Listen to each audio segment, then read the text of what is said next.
আজকের বিষয় সান্দ্রতা, class 11-এর portion. তো যেরকম আমরা 11-এ ঘর্ষণ পড়েছিলাম, ঘর্ষণের মতনই সান্দ্রতা চ্যাপ্টারটা বেশ কিছুটা। ঘর্ষণ ছিল হচ্ছে দুটো কঠিন মাধ্যমের মধ্যে যে বিরুদ্ধ বল কাজ করে, অর্থাৎ গতির বিরুদ্ধে যে বল কাজ করছিল দুটো কঠিন মাধ্যমের মধ্যে, সেটাকে ঘর্ষণ বল বলা হয়েছিল। এক্ষেত্রে যেটা হবে, কঠিন তরল, তরল তরল বা তরল গ্যাস, কঠিন গ্যাস বা গ্যাসীয় মাধ্যমের মধ্যে যে বিরুদ্ধ বল বা ঘর্ষণ বলটা কাজ করবে তাকে এখানে সান্দ্রতাজনিত বল বলা হবে। সেটা সম্পর্কেই আমাদের পুরো আলোচনা। তো সান্দ্রতা জানবার জন্য প্রথমে আমাদেরকে এখানে দুটো জিনিস জানতে হবে। সেটা হচ্ছে প্রবাহীর অর্থাৎ তরল ও গ্যাসের প্রবাহকে মোটামুটি দুইটি শ্রেণীতে ভাগ করা হয়। তো প্রবাহী বলতে আমরা তরল নিতে পারি বা গ্যাসের জন্য এখানে আলোচনা করব। তো এটা দুটো ভাগে ভাগ করা হবে। একটা হচ্ছে ধারারেখা প্রবাহ,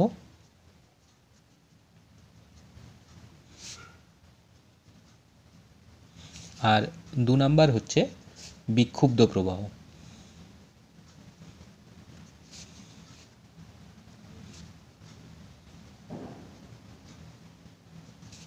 তো প্রথম যদি আমরা ব্যাখ্যা করি ধারারেখার,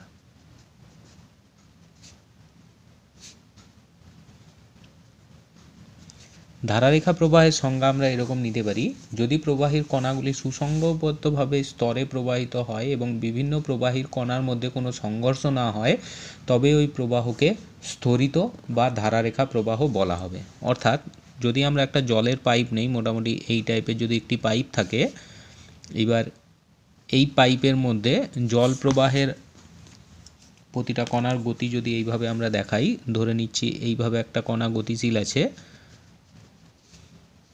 এইভাবে তারপর আরও একটা কণা গতিশীল আছে,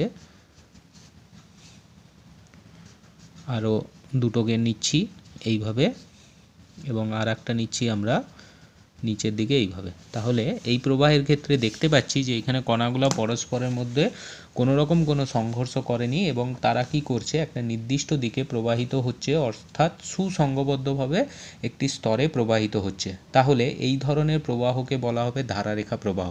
অর্থাৎ যে কোনো বিন্দুতে যদি আমি একটা স্পর্শক টানি, যদি এই বিন্দুতে স্পর্শক টানি, তাহলে এটা কি করবে, এটা যদি এ কণা হয় তাহলে এটা VA দিয়ে ডিনোট করছি, এটা এ কণার বেগকে নির্দেশ করবে। একইভাবে যদি এই দ্বিতীয়টাকে B নেই, তাহলে এখানে যদি আমরা স্পর্শক টানি, এটা কি করবে, VB বেগকে নির্দেশ করবে। এরা পরস্পর কাউকে ছেদও করবে না বা পরস্পরের সাথে সংঘর্ষও করবে না। এই রকম প্রবাহকে আমরা ধারারেখা প্রবাহ বলতে পারি।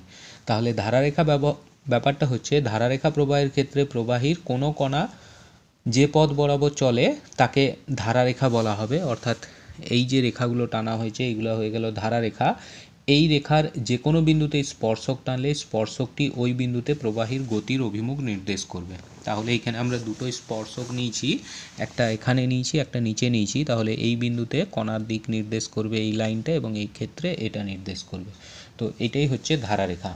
তো এর কিছু বৈশিষ্ট্য এখান থেকে আমরা বলতে পারি যে দুটি ধারারেখা পরস্পরকে কখনো ছেদ করে না। এখানে দেখতে পাচ্ছি কোনো ধারারেখা পরস্পরকে ছেদ করেনি। এটাই হচ্ছে ধারারেখার মেন ধর্ম বা বৈশিষ্ট্য। 2 নাম্বার আমরা নিতে পারি, সেটা হচ্ছে বিক্ষুব্ধ প্রবাহ,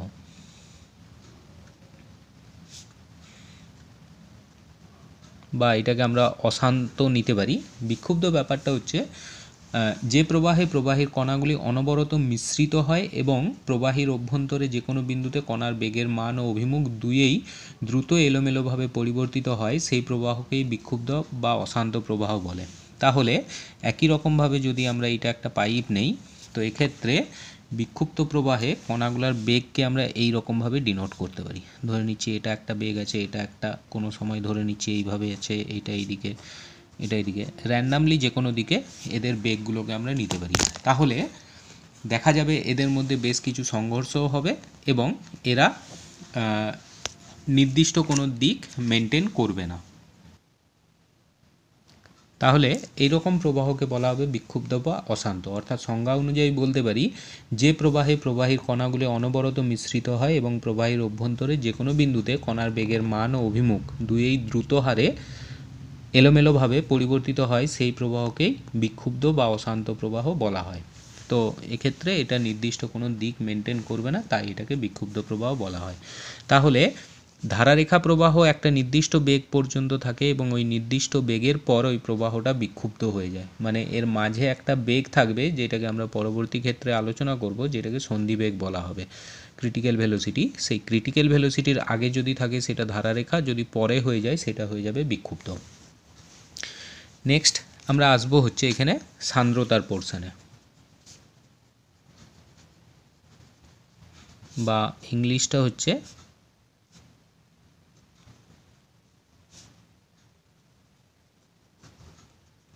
ভিসকোসিটি। এটা ব্যাখ্যা করবার জন্য এটা সংজ্ঞা এরকম আমরা নিতে পারি, যে ধর্মের জন্য তরল তার বিভিন্ন স্তরের আপেক্ষিক গতির বিরুদ্ধে বাধা সৃষ্টি করে তাকে তরলের সান্দ্রতা বলা হয়। অর্থাৎ এটা একটা বাধা বল এবং এটা কি করবে, তরলের বিভিন্ন স্তরের মধ্যে বাধা বল সৃষ্টি করবে, তাই এটাকে আমরা বলতে পারি সান্দ্রতা। তো কীরকম হবে, ধরে নিচ্ছি আমরা মেঝের উপর যদি কিছুটা জল ফেলে দিই, ধরে নিচ্ছি এটা মেঝে, সলিড পোর্শন, এর উপর কিছুটা জল ফেলা হচ্ছে এবং ওই জলটাকে আমরা যদি কতকগুলো লেয়ারে ডিভাইড করি, ধরে নিচ্ছি এগুলো জলের এক একটা স্তর এবং এর প্রতিটা স্তর মেঝে থেকে একটা নির্দিষ্ট দূরত্বে আছে, তাহলে এটা কঠিন, এটা তরল, এদের মধ্যে যে আকর্ষণ বলটা কাজ করবে বা যে বিরুদ্ধ বলটা কাজ করবে তার জন্য ধরে নিচ্ছি কোনো একটা সময় কণার বেগটা এটা হবে। তারপরের ক্ষেত্রে কণার বেগটা এইখানে থাকবে, তারপরেরটা এটা, তারপরে এটা, তারপরে এটা, অর্থাৎ যত উপরের দিকে যাব কণার বেগটা ততটাই বাড়বে, যত নিচের দিকে নামবো বেগটা ততটাই কম হবে। অর্থাৎ দেখতে পাচ্ছি এই নিচের লেয়ারটা কি করবে, ওপরের লেয়ারটাকে এগোতে দেবে না, বা বলতে পারি ওপরের লেয়ারের গতির বিরুদ্ধে একটা বাধা বল সৃষ্টি করবে। সেরকম নিচে যেটা মেঝে এঁকেছি সেটাও কি করবে, প্রথম লেয়ারের বিপরীত দিকে একটা বাধা বল সৃষ্টি করবে। তাহলে যে ধর্মের জন্য তরল তার বিভিন্ন স্তরের আপেক্ষিক গতির বিরুদ্ধে বাধা সৃষ্টি করে তাকে তরলের সান্দ্রতা বলা হচ্ছে। তাহলে ঘর্ষণ বলের মতনই এখানে কি হবে, একটা বাধা সৃষ্টি হবে, এটাকেই বলা হবে ঘর্ষণ বল। তাহলে এখান থেকে সান্দ্রতাঙ্ক বলে একটি নতুন প্যারামিটার আসবে, সেটা বিবেচনা করব। সেটা বিবেচনা করবার জন্য আমরা এরকম নিতে পারি, ধরে নিচ্ছি এই গ্রাউন্ড লেভেলটাকে যদি আমরা অরিজিন ধরি, অরিজিনের রেসপেক্টে আমরা দুটো তল নিয়ে নিচ্ছি, এটা ধরে নিচ্ছি একটা তল যেটা মেঝে দিকে এক্স উচ্চতায় আছে এবং এটা ধরে নিচ্ছি আর একটা তল যেটা কি আছে এক্স প্লাস ডিএক্স উচ্চতায় আছে, অর্থাৎ এই দুটো লেয়ারের মধ্যে ডিফারেন্স আছে হচ্ছে ডিএক্স। এবং এই নিচের লেয়ারের বেগটা কম হবে, নিচের লেয়ারের বেগটা আমরা ভি ধরছি, উপরের লেয়ারের বেগটা আমরা ধরছি ভি প্লাস ডিভি, এবং এখানে যে ক্ষেত্রফলটা আছে সেটাকে আমরা ক্যাপিটাল এ নিচ্ছি। তাহলে যেটা পাচ্ছি মেঝে থেকে ওপরের লেয়ারের দূরত্ব হচ্ছে এক্স প্লাস ডিএক্স এবং নিচের লেয়ারের দূরত্ব হচ্ছে এক্স, অর্থাৎ এই দুটোর মধ্যে ডিফারেন্স হচ্ছে ডিএক্স, এবং নিচের লেয়ারের বেগ হচ্ছে ভি, উপরের লেয়ারের বেগ হচ্ছে ভি প্লাস ডিভি। তাহলে এখান থেকে দেখা যায় যে পরিমাণ বিরুদ্ধ বল কাজ করে বা সান্দ্রতাজনিত বল কাজ করে সেটাকে যদি আমরা এফ দিয়ে ডিনোট করি, এফ প্রপোর্শনাল টু হয় এ, অর্থাৎ ক্ষেত্রফলের সাথে সমানুপাতিক, এবং এফ প্রপোর্শনাল টু হয় ডিভি বাই ডিএক্স। এই ডিভি বাই ডিএক্সকে বলা হয় গতিবেগের নতিমাত্রা। নতিমাত্রা এই কারণ এটা দূরত্বের সাপেক্ষে বেগের পরিবর্তন আমরা দেখতে পাচ্ছি। তাহলে এই দুটোকে যদি আমরা কম্পাইল করি লিখতে পারবো F proportional to A into dv by dx. তাহলে সমীকরণ পেলাম আমরা F proportional to A into dv by dx. তাহলে এইখানে যদি আমরা এই সমানুপাতিক চিহ্নটা তুলে দেই আমরা এখানে একটি সমানুপাতিক ধ্রুবক পাবো, আর এখান থেকে লিখতে পারি আমরা F equals to eta into A into dv by dx. এইটা ইটা, এবং এই ইটাটাকেই বলা হবে এক্ষেত্রে সান্দ্রতাঙ্ক।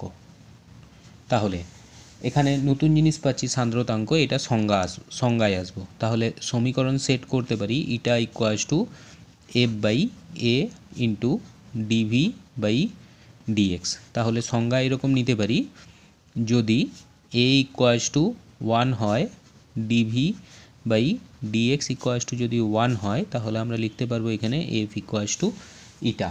অর্থাৎ সংজ্ঞা নিতে পারি একক দূরত্বে অবস্থিত দুটি তরল স্তম্ভের মধ্যে একক আপেক্ষিক বেগ বজায় রাখতে, অর্থাৎ বেগের নতিমাত্রাটা যদি একক হয়, প্রতি একক ক্ষেত্রফলে এটা একক নেওয়া আছে, যে পরিমাণ স্পর্শকীয় বল অর্থাৎ এফটা প্রয়োগ করা হবে প্রয়োজন, সেই বলকে ওই তরলের সান্দ্রতাঙ্ক বলা হবে।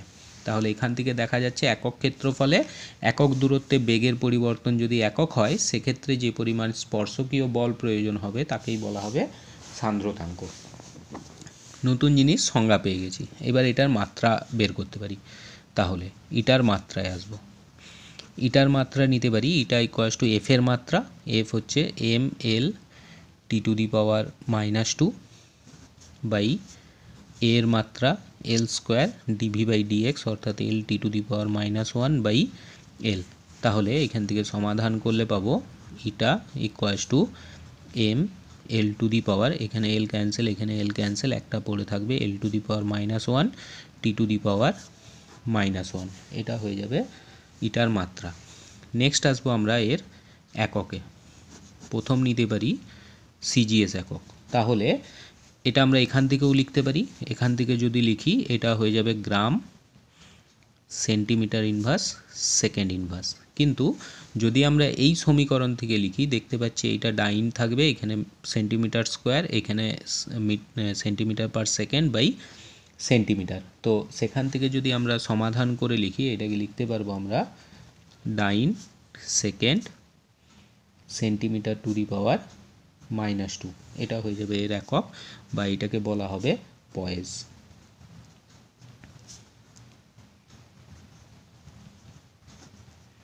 তাহলে পয়েজের সংজ্ঞা আমরা এরকম নিতে পারি, কোনো তরলের সান্দ্রতাঙ্ক 1 পয়েজ বলতে আমরা বুঝি ওই তরলের মধ্যে যদি 1 সেন্টিমিটার দূরে অবস্থিত 1 সেন্টিমিটার স্কোয়ার ক্ষেত্রফলে দুটি স্তর নেওয়া হয়, তবে স্তর দুইটির মধ্যে 1 সেন্টিমিটার পার সেকেন্ড আপেক্ষিক গতি বজায় রাখতে 1 ডাইন বল প্রয়োগ করতে হবে। তাহলে পয়েজের যেটা রাশিমালা পেলাম, poise equals to dyne second centimetre to the power -2। একইভাবে আমরা এসআই পদ্ধতিতে এর একক আনতে পারি, খুব সোজা এখান থেকে লিখতে পারবো। যদি আমরা মাত্রা থেকে লিখি পেয়ে যাব KG metre inverse second inverse, আর যদি এখান থেকে লিখি সেই অনুযায়ী লিখতে পারবো এটাকে newton second metre to the power -2। এইটাকেও আমরা ওই এসআই পদ্ধতিতে এটা সংজ্ঞা দিতে পারি। নেক্সট আমরা আলোচনা করব সান্দ্রতাঙ্ক কোন কোন বিষয়ের উপর নির্ভর করে। তো প্রথম নিতে পারি চাপের প্রভাব।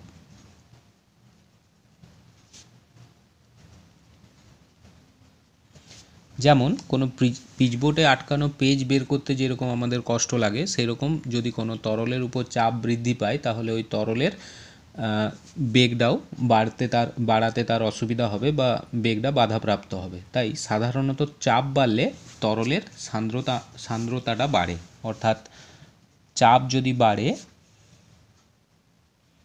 চাপ বাড়লে সাধারণত সান্দ্রতা অর্থাৎ যে বিরুদ্ধ বলটা আছে ওটা বাড়বে। ঠিক আছে, যেসব তরলের সান্দ্রতা কম তাদের ক্ষেত্রে এই বৃদ্ধিও কম, যেসব তরলের সান্দ্রতা বেশি চাপ বাড়লে তাদের সান্দ্রতাও দ্রুত হারে বাড়তে থাকে। তবে জলের আচরণ এর উল্টো, এর ব্যতিক্রম আছে। মনে রাখবার মতো ব্যতিক্রম হচ্ছে জলের ক্ষেত্রে চাপ বাড়লে কি হবে, সান্দ্রতা কমে। জলের ক্ষেত্রে খেয়াল রাখতে হবে যদি চাপ বাড়ে সেক্ষেত্রে সান্দ্রতা কমবে। 2 নম্বরের প্রভাব নেব, সেটা হচ্ছে তাপমাত্রার উপর এটা কিভাবে নির্ভর করে সেটা দেখব। জেনারেলি আমরা জানি তাপমাত্রা বাড়লে তরল পাতলা হয়ে যায়, অর্থাৎ তাপমাত্রা যদি বাড়ে সেক্ষেত্রে সান্দ্রতা কমবে, অর্থাৎ ব্যস্তানুপাতি সম্পর্কের মতো, যদিও সম্পর্ক জটিল সম্পর্ক। এক্ষেত্রে তাপমাত্রা বাড়লে সান্দ্রতা কমবে।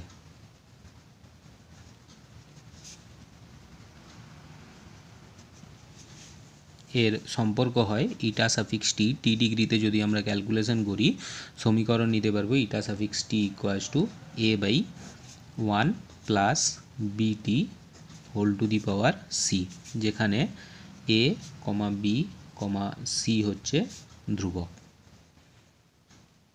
এবং এক্ষেত্রে এটা ক্যালকুলেশন করছি আমরা টি ডিগ্রি সেলসিয়াসে। তাহলে এটা একটু জটিল সম্পর্কে যাচ্ছে। তো এক্ষেত্রে দেখা যাচ্ছে তাপমাত্রা বাড়লে কী হবে, সান্দ্রতা কমবে যদি এটা তরল হয়। একইভাবে গ্যাসের ক্ষেত্রে তাপমাত্রা বাড়লে, গ্যাসের ক্ষেত্রে মনে রাখার বিষয়, গ্যাস যদি হয় সেক্ষেত্রে তাপমাত্রা বাড়লে সান্দ্রতা বাড়বে। এটা শর্ট কোশ্চেনের জন্য।